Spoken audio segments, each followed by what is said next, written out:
Kalau Mbok tidak ada, Non Kila harus berhati-hati.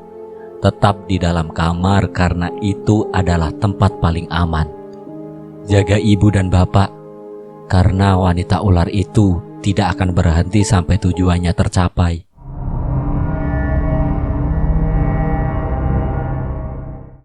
Tanganku bergetar memegang sepucuk surat dari Mbok Wati.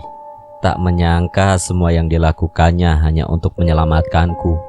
Bulir-bulir bening mulai jatuh di sudut mata, menangisi kepergiannya dan penyesalan atas apa yang kulakukan kemarin. Seandainya aku membukakan pintu.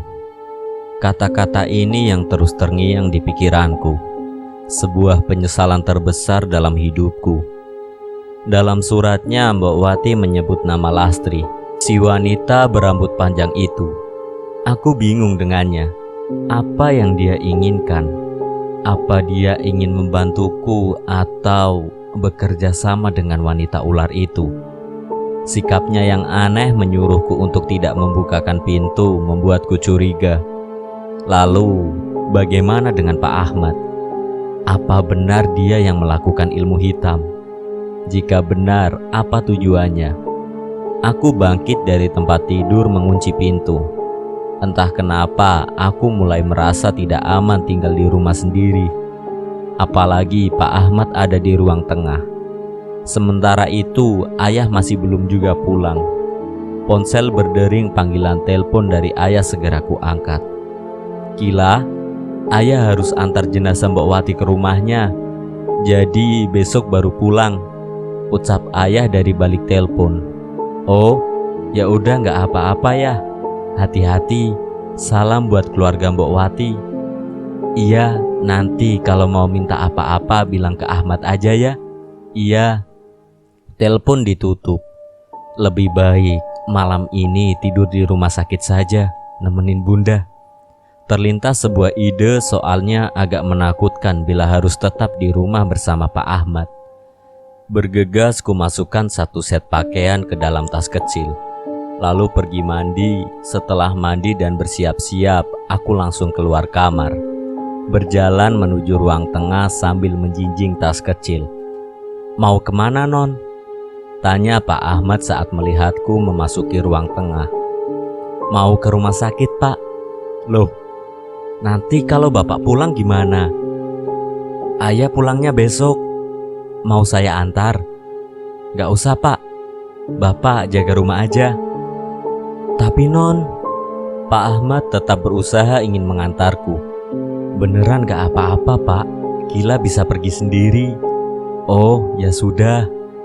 Dengan langkah cepat aku pergi keluar rumah. Rasanya sulit sekali bersikap normal pada Pak Ahmad setelah membaca surat dari Mbok Wati. Di depan rumah masih ada beberapa kerumunan orang, didominasi oleh tetangga-tetangga dekat rumah. Saat melihatku keluar rumah, mereka semua mengurai senyum. Saya turut berduka cita ya, Dek, sapa salah satu tetangga yang menghampiriku. Iya, Pak. Aku berdiri di depan rumah sambil menelpon taksi. Mau saya antar aja, Non? Tanya Pak Ahmad dengan suara lantang dari teras. Gak usah, Pak. Tak lama taksi yang kupesan datang. Bergegas ku masuk ke dalam. Berlama-lama di pinggir jalan terasa tidak nyaman. Bagaimana tidak? Sejak tadi seperti menjadi pusat perhatian. Taksi mulai melaju menuju rumah sakit, tempat yang lebih aman dibandingkan rumah. Seandainya saja ada rumah keluarga dekat di kota ini, pasti aku lebih memilih pergi ke sana. Sayangnya, baik keluarga ayah atau bunda semuanya tinggal di luar kota. Sesampainya di rumah sakit, aku langsung menuju kamar perawatan bunda. Kutatap wajah bunda yang masih tak sadarkan diri di atas tempat tidur. Kurang dari 1 minggu lagi aku harus pulang ke Jerman.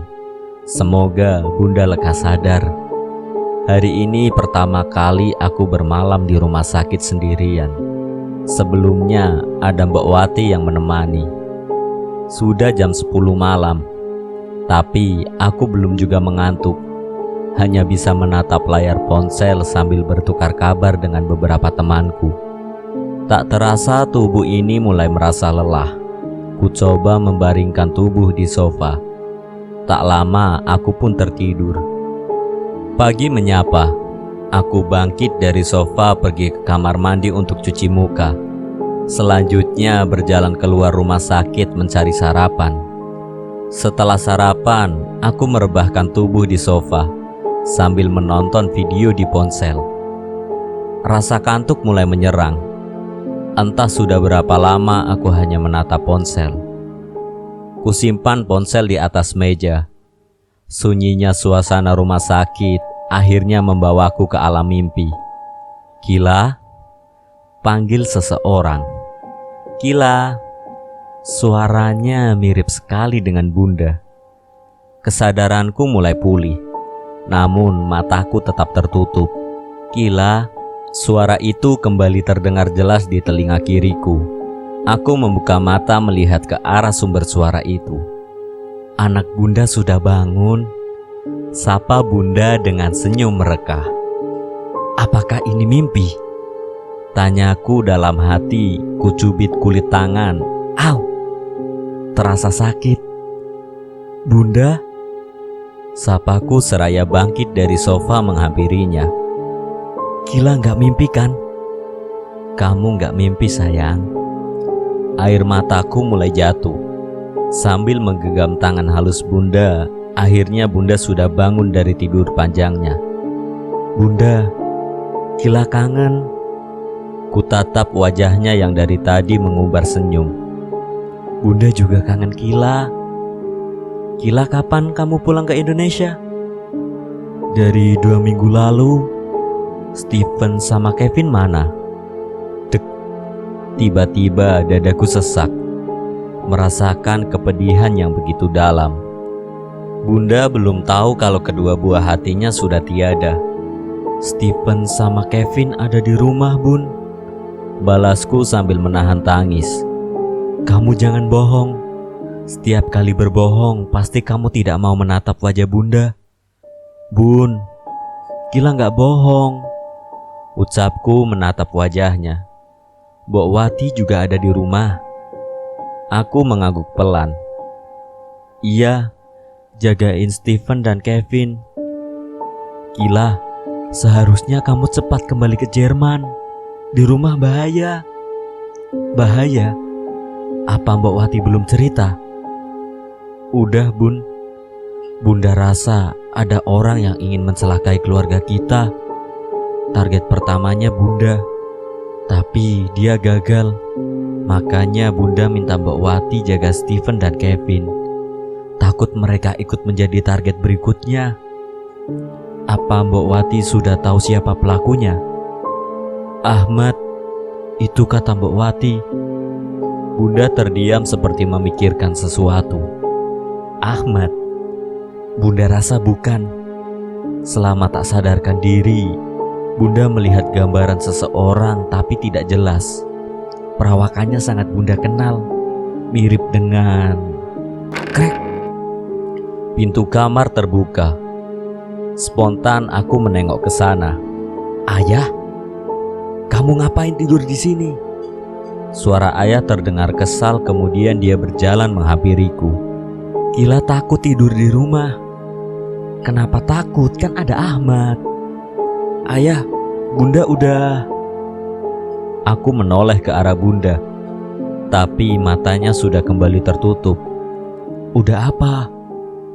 Udah sadar. Kamu yakin? Iya, barusan ngobrol sama Kila. Bun, ayah datang. Buka matanya, Bunda. Aku menangis sambil terus mencium tangan Bunda. Kila gak bohong, ayah. Iya, ayah percaya. Sekarang kamu pulang dulu ke rumah. Nanti biar dokter yang periksa. Ayah memegang kedua pundakku mencoba membangkitkanku dari kursi.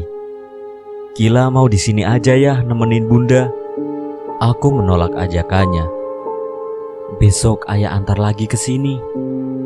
Aku menurut, kemudian membereskan semua barang bawaanku. Sesekali menatap Bunda, berharap tadi bukan halusinasiku saja. Bunda, Gila, pulang dulu ya. Besok balik lagi, ucapku seraya berjalan meninggalkan kamar. Masih ada harapan, Bunda membalas ucapanku. Nihil, Bunda tetap saja terdiam. Tidak ada percakapan sampai kami tiba di parkiran dan masuk ke dalam mobil. Dari raut wajahnya tampak sekali ayah lelah setelah pulang dari rumah Mbok Wati. Ayah, gimana kemarin? Gimana apanya? Mbok Wati meninggal kenapa? Kata dokter kemungkinan kena serangan jantung. Dokter tahu nggak kapan Mbok Wati meninggal? Kurang lebih 12 jam sebelum diperiksa di rumah sakit. 12 jam. Sebuah fakta mengejutkan bagiku. Aku kembali mengingat-ingat kejadian semalam sebelum Mbok Wati ditemukan meninggal dunia. Saat itu aku yakin sekali, menjelang tengah malam sekitar pukul 11, sedangkan jenazah Mbok Wati dibawa ke rumah sakit sekitar pukul 9 pagi. Berarti jika perkiraan dokter benar, maka Mbok Wati sudah meninggal sebelum datang ke kamarku. Lalu siapa yang mengetuk pintu kamarku? Apa si wanita ular itu? Namun seingatku suaranya seperti laki-laki. Berkat informasi itu, kecurigaanku terhadap Lastri alias si wanita rambut panjang agak berkurang. Sepertinya dia memiliki maksud baik agar aku tidak menjadi korban berikutnya. Dia juga sepertinya tahu kalau kamarku merupakan tempat yang paling aman. Jika sudah begini, rasanya ingin sekali bertemu dengannya agar misteri ini segera terkuak. Kenapa ngelamun? Tanya ayah membuyarkan lamunanku. Enggak ya. Tadi kata kamu Bunda sudah sadar. Iya, tadi Kila sempat ngobrol sama Bunda. Ngobrolin apa? Bunda nanya Steven, Kevin, dan Mbok Wati. Aku belum mau menceritakan semuanya. Terus, kamu jawab apa? Kila jawab ada di rumah. Habis itu ayah datang dan Bunda udah gak sadar lagi. Ya kalau Bunda bangun, jangan sampai dia tahu semua kejadian di rumah. Iya ya, semoga aja Bunda cepat sadar lagi. Apalagi bentar lagi kamu mau balik ke Jerman kan? Yap, 6 hari lagi. Mobil melaju memasuki daerah perkotaan. Tiba-tiba ayah menghentikan mobil tepat di sebuah restoran. Kamu belum makan siang kan? Aku menggelengkan kepala. Kita mau makan siang dulu, baru pulang ke rumah, oke? Ayah memarkirkan mobil di depan restoran. Lalu kami pun turun dan masuk ke dalam. Ayah, apa ayah tahu tentang ilmu hitam? Tanyaku saat menunggu makanan datang. Kenapa kamu tanya begituan? Kila cuma penasaran. Apakah kejadian akhir-akhir ini ada hubungannya dengan ilmu hitam? Jangan ngaco ah. Tapi Mbok Wati pernah bilang begitu. Kapan? Kok kamu baru cerita? Pas terakhir kali Kila ngobrol sama Mbok Wati. Udah ayah bilang jangan ngobrol sama Mbok Wati. Dia itu hampir buat kamu meninggal. Kila tahu kok. Katanya itu sengaja. Dan kamu percaya begitu aja?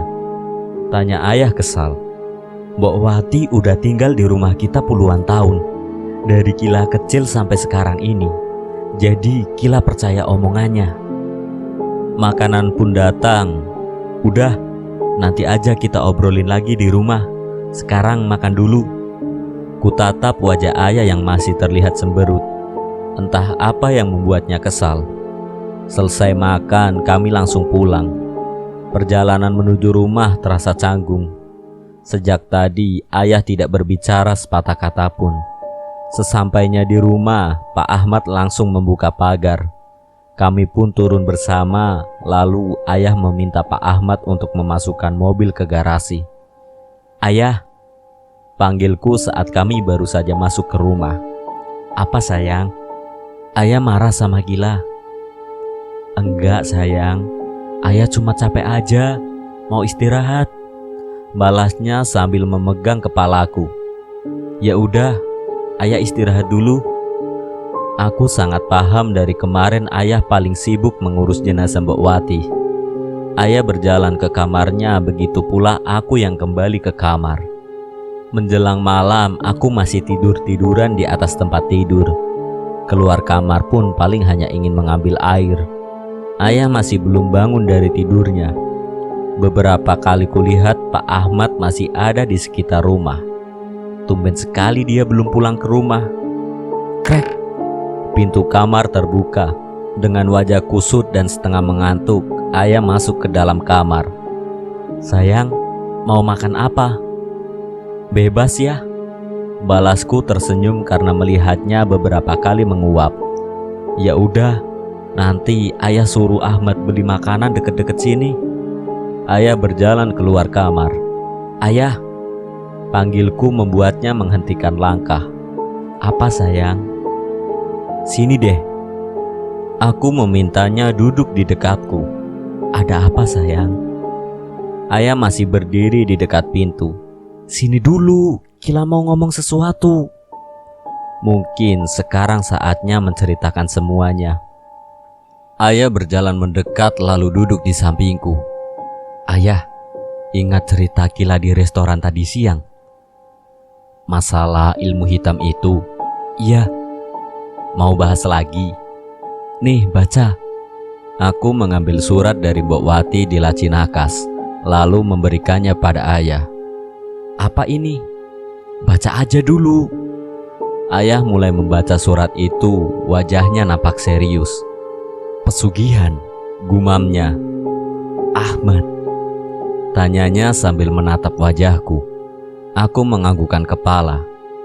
Ayah gak percaya kalau Ahmad bisa ngelakuin itu. Mbok Wati diminta bunda buat cari tahu masalah ini, dan Pak Ahmad yang paling dia curigai.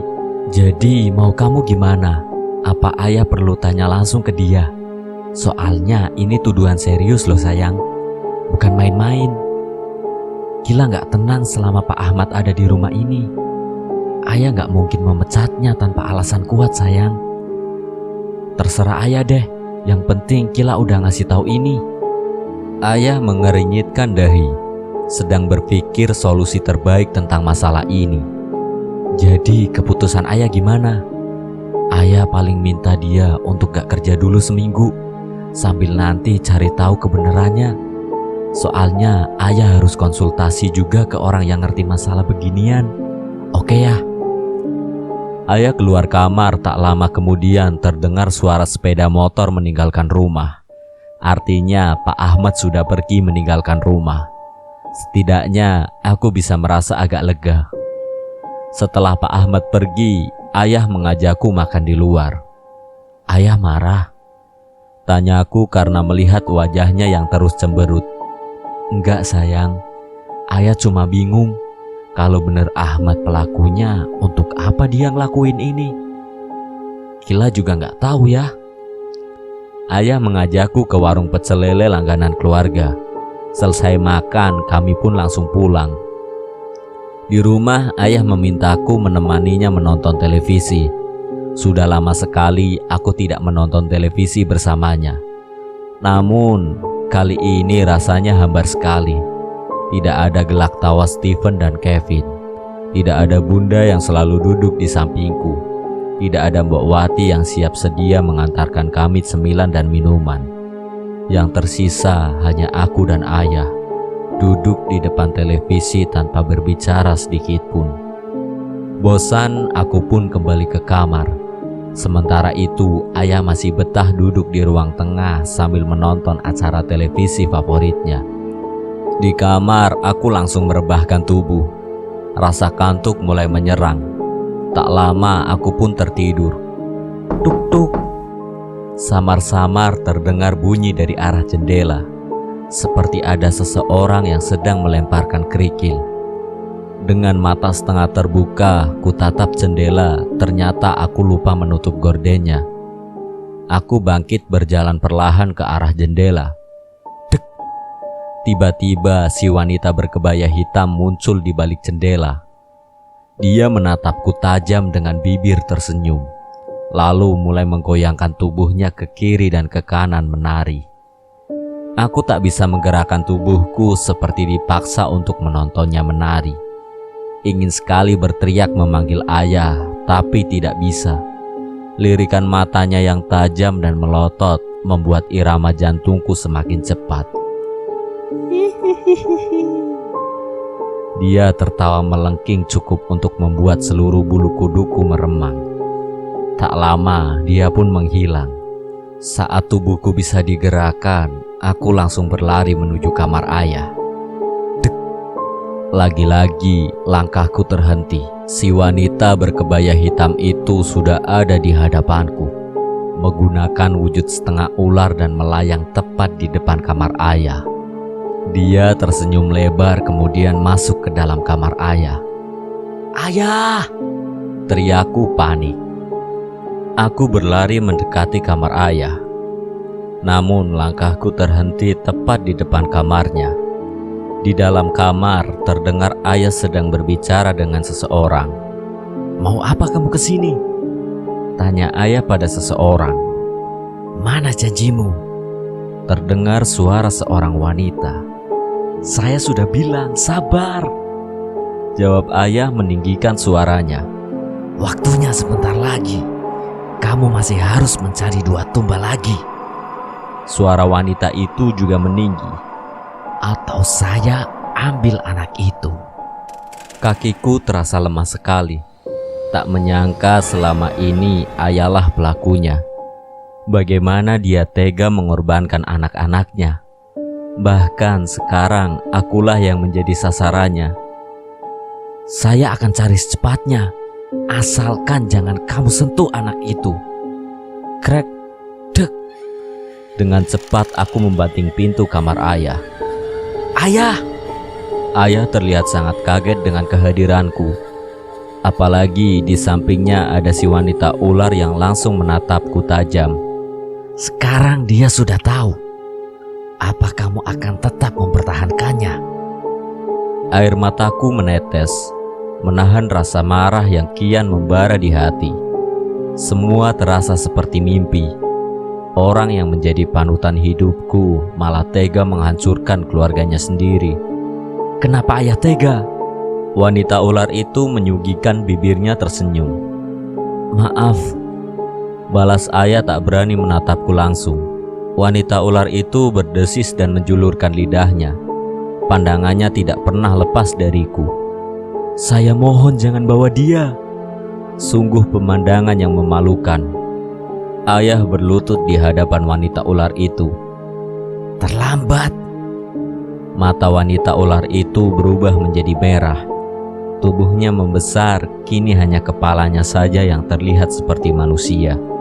Sisanya sudah berubah menjadi ular berwarna hitam legam. "Gila, lari!"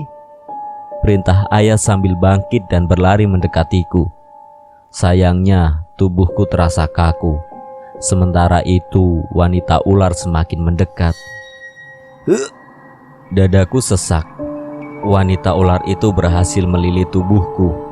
Semakin lama lilitannya semakin kencang. Kini wajah kami berhadapan, hanya berjarak beberapa senti.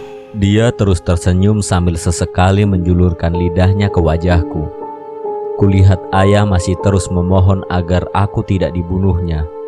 Namun sepertinya wanita ular ini tidak peduli. Nafasku semakin memendek. Dada pun mulai terasa panas, seperti terbakar. Kepalaku pusing sekali. Penglihatan pun perlahan meredup. Tiba-tiba semuanya gelap gulita. Apakah begini rasanya mati? Kurasakan tubuhku ini seperti melayang. Saat membuka mata, terlihat sesosok makhluk besar sedang membawaku di pundaknya. Bulunya lebat berwarna hitam. Ku coba berontak tapi tidak bisa. Tubuhku terikat. Suara-suara menakutkan mulai terdengar. Jeritan kesakitan dan teriakan meminta tolong setiap langkah sosok itu membuat suara-suara itu semakin terdengar jelas. Kini aku tiba di suatu tempat dengan pemandangan mengerikan, sekaligus menyedihkan. Sebuah lapangan besar yang dipenuhi banyak orang. Mereka semua disiksa dengan sangat sadis. "Kak Gila, "Tolong!" ucap seseorang dari balik kerumunan orang. Aku memfokuskan penglihatan ke sumber suara itu. "Kak Kila!" teriaknya lagi. "Stephen!" sahutku saat melihatnya sedang berjalan di bara api dengan tangan terikat. Tubuhnya kurus penuh dengan luka. "Stephen!"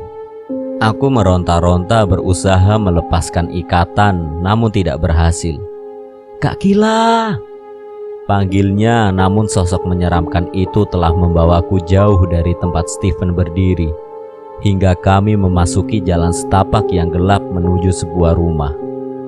"Bawa dia masuk," ucap wanita ular itu yang sudah menungguku di depan rumah itu. Makhluk besar itu melepaskan ikatanku, memaksaku berjalan masuk ke dalam rumah. Kemudian aku dimasukkan ke sebuah ruangan yang sangat gelap. "Kenapa kamu ada di sini?" terdengar suara seorang wanita dalam kegelapan. "Kamu mengenalku?" tanyaku bingung sambil meraba-raba ruangan gelap itu. "Namaku Lastri." "Lastri, bagaimana kamu bisa ada di sini? Bukannya kamu penunggu rumahmu?" "Seharusnya begitu.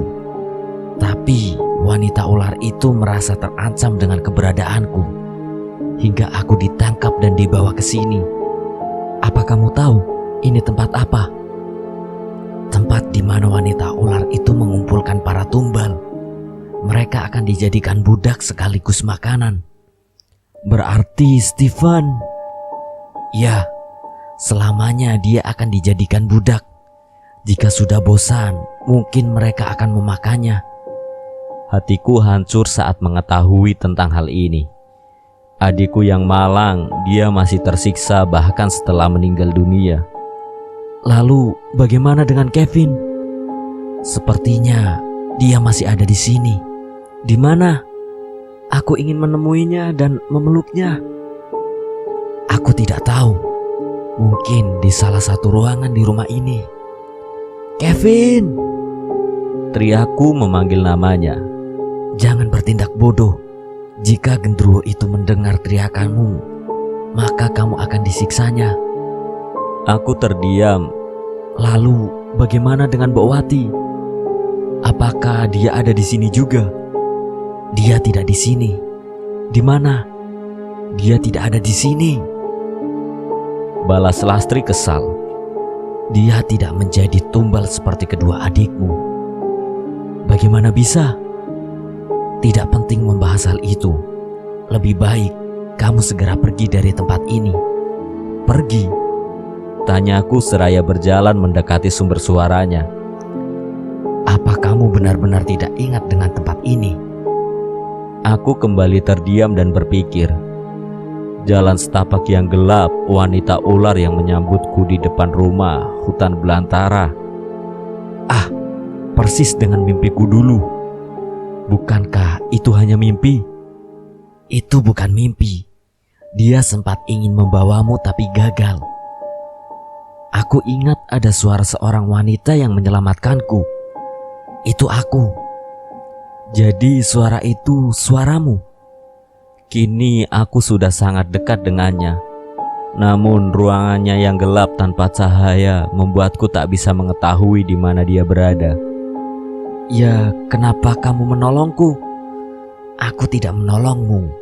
Aku hanya benci dengan wanita ular itu. Dia sudah mengganggu tempat tinggalku."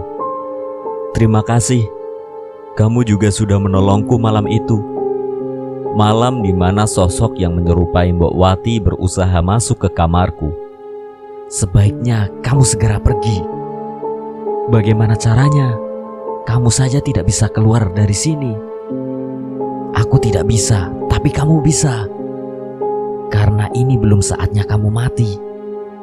Coba kamu ingat-ingat kemana harus pergi." "Jurang?" "Ya, itu perbatasan antara alammu dan alamku. Sekarang kamu hanya perlu mencari jendela." Kuluruskan kedua tangan ke depan, mulai meraba-raba area di sekitarku sampai merasakan ada sebuah tembok yang begitu dingin. Kuraba setiap inci tembok itu hingga menemukan jendela kayu. Di sini. Buka jendela itu lalu pergilah. Apa kamu tidak ikut? Sudah kubilang tidak bisa. Kudorong jendela kayu itu kuat-kuat hingga akhirnya terbuka. Cahaya rembulan langsung menyinari tubuhku, membuat ruangan yang tadinya gelap menjadi agak terang. Pergi cepat. Jika ingin selamat, tinggalkan rumah itu. Sebelum melompat keluar jendela, aku menoleh ke belakang. Di sana seorang wanita cantik sudah berdiri dengan gaun putih panjang. Rambutnya panjang tergerai sampai lututnya. Lastri? Ya. Semoga kamu bisa segera keluar dari sini, ucapku seraya melompat dari jendela dan berlari menuju barisan pepohonan. Aku terus berlari masuk ke dalam hutan, hingga tiba-tiba di sisi jurang. Tanpa ragu aku melompat ke dalam jurang dan kurasakan hentakan yang sangat kuat di tubuhku. Kutarik napas panjang, ternyata aku masih hidup. Lalu membuka mata perlahan.